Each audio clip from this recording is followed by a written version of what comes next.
అదే RTV app వార్తల్ని క్షణాల్లో చదివే అవకాశం ఉంటుంది. ఒక న్యూస్ పేపర్, ఒక టెలివిజన్ ఛానల్ మీ చేతుల్లో ఎప్పుడూ ఉంటాయి. రాష్ట్ర రాజకీయాల్లో నిజామాబాద్ జిల్లాకు అధిక ప్రాధాన్యత ఉంది. ఉమ్మడి ఆంధ్రప్రదేశ్లో కూడా అదే ప్రాధాన్యతతో నిజామాబాద్ జిల్లా కొనసాగింది. రాజకీయాల్లో ఎప్పుడు కూడా ఎవరు శత్రువులు కారు, ఎవరు మిత్రులు కారు అనే విధంగా నడుస్తుంది. రాష్ట్ర రాజకీయాల్లో నిజామాబాద్ జిల్లాకు అధిక ప్రాధాన్యత దక్కడంతో పాటు ఇప్పుడు కూడా మరోసారి జాతీయ పార్టీకి మరోసారి అధ్యక్షుడిగా నిజామాబాద్ జిల్లాకు చెందిన వ్యక్తి అయ్యాడని వార్తల్లో సంచలనం జరుగుతుంది. సోషల్ మీడియాలో వైరల్ అవుతున్న పరిస్థితి నెలకొంది. నిజామాబాద్ జిల్లాకు ఇప్పటికే పిసిసి అధ్యక్షుడిగా కొనసాగుతున్న మహేష్ కుమార్ గౌడ్, అదేవిధంగా గతంలో కూడా కాంగ్రెస్ పార్టీకి 2 పర్యాయాలు ఉమ్మడి ఆంధ్రప్రదేశ్లో పిసిసి అధ్యక్షుడిగా డి శ్రీనివాస్ కొనసాగారు. ఉమ్మడి ఆంధ్రప్రదేశ్లో అదేవిధంగా నిజామాబాద్ జిల్లాకు ప్రాధాన్యత ఉంది. అదే తెలంగాణ రాష్ట్రం ఏర్పడిన తర్వాత కూడా నిజామాబాద్ జిల్లాకు తెలంగాణ వర్కింగ్ ప్రెసిడెంట్గా, అదేవిధంగా తెలంగాణ కాంగ్రెస్ ప్రెసిడెంట్గా మహేష్ కుమార్ గౌడ్ నియామకం కావడంతో పూర్తిగా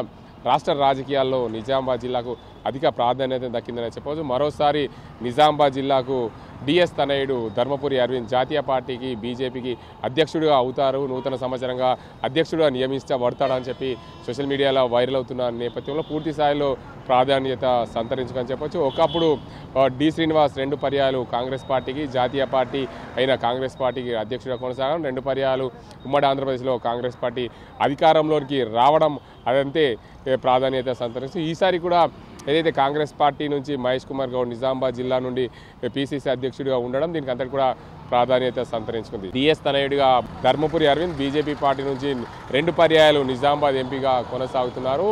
అదేవిధంగా జాతీయ రాజకీయాల్లో, రాష్ట్ర రాజకీయాల్లో చురుగ్గా ఉన్న నేత, ఎప్పుడు కూడా వార్తల్లో నిలిచే వ్యక్తి ధర్మపురి అరవింద్. అదే కోణంలో కూడా బీజేపీ జాతీయ అధిష్టానం ఇప్పటికే రాష్ట్ర అధ్యక్షుడిగా కొనసాగించే దిశగా ప్రయత్నాలు సాగుతున్నాయని చర్చ సాగుతున్న నేపథ్యంలో మరోసారి గత చరిత్ర చూసుకుంటే కరీంనగర్ జిల్లాకు చెందిన బండి సంజయ్కి రాష్ట్ర పార్టీ అధ్యక్షుడు ఇచ్చిన నేపథ్యంలో బీజేపీ పార్టీ పుంజుకుందనే చర్చ కొనసాగింది. అదే నేపథ్యంలో దూకుడుగా ఉన్న వ్యక్తికి బీజేపీ రాష్ట్ర అధ్యక్ష పదవి ఇస్తే ఈసారి కూడా రాష్ట్రంలో అధికారంలోకి రావచ్చనే ఊహాగానాల నేపథ్యంలో బీజేపీ పార్టీ అదే కోణంలో ఆలోచిస్తున్నట్లు తెలిసింది. ఏదేమైనప్పటికీ రాష్ట్రంలో బీజేపీ పార్టీకి 1 మందికి పైగా పోటీ ఉన్న నేపథ్యంలో అధిక ప్రాధాన్యత ఇటు ఈటెల రాజేందర్, అదే డీకే అరుణ, మరోవైపు సీనియర్ నేతలు ఎవరున్నారో వారందరితో పాటు రఘునందన్ రావు, దాంతోపాటు నిజామాబాద్ జిల్లాకు సంబంధించిన ఎంపీ ధర్మపురి అరవింద్ అదే కోణంలో కూడా పోటీకి తీవ్రంగా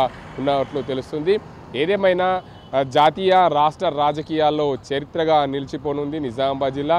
గతంలో చూసుకుంటే ఉమ్మడి ఆంధ్రప్రదేశ్కు 2 పర్యాయాలు పీసీసీగా చేసిన డి శ్రీనివాస్ తనయుడిగా ధర్మపురి అరవింద్, అదే బీజేపీలో 2 పర్యాయాలు ఎంపీగా కొనసాగుతున్నారు. రాష్ట్ర అధ్యక్షుడిగా కొనసాగితే వారి ఇంట్లోనే 2 సార్లు 2 జాతీయ పార్టీలకు అధ్యక్షుల ఉన్న చరిత్రలో నిలిచిపోతుందని చెప్పచ్చు. ఏదేమైనప్పటికీ నిజామాబాద్ జిల్లాకు ఘన చరిత్ర ఉందని చెప్పచ్చు. కాంగ్రెస్ పార్టీ నుంచి డి శ్రీనివాస్ జాతీయ పార్టీకి అధ్యక్షుడిగా ఉండడం, అదేవిధంగా బీజేపీ పార్టీ నుంచి రాష్ట్ర అధ్యక్షుడిగా ధర్మపురి అరవింద్ నియమించబడితే కూడా వారి కుటుంబ చరిత్ర కూడా జాతీయ స్థాయిలో నిలిచిపోనుంది. అదే కోణంలో కూడా నిజామాబాద్ జిల్లాకు పెద్ద చరిత్రలో నిలిచిపోనుందని చెప్పచ్చు. ఏదేమైనప్పటికీ రాష్ట్ర రాజకీయాలను చరిత్ర మలిపే విధంగా, అదేవిధంగా ఉమ్మడి ఆంధ్రప్రదేశ్లో కానీ తెలంగాణ రాష్ట్రం ఏర్పాటులో కానీ కీలక భూమి పోషించిన నిజామాబాద్ జిల్లాకు అదే స్థాయిలో ఈసారి కూడా జాతీయ రాజకీయాల్లో చర్చ కొనసాగుతున్న పరిస్థితి నెలకొంది. నిజామాబాద్ జిల్లాకు పిసిసి అధ్యక్షుడిగా కొనసాగడం, అదేవిధంగా బీజేపీ పార్టీకి రాష్ట్ర అధ్యక్షుడిగా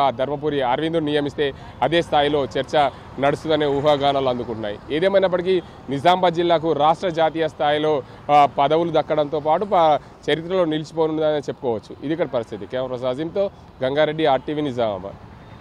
మరిన్ని వీడియోస్ కోసం ఛానల్ ని సబ్స్క్రైబ్ చేయండి. లేటెస్ట్ అప్డేట్స్ కోసం వాట్సాప్ ఛానల్ ని ఫాలో చేయండి. అండ్ లింక్ డిస్క్రిప్షన్ లో ఉంది.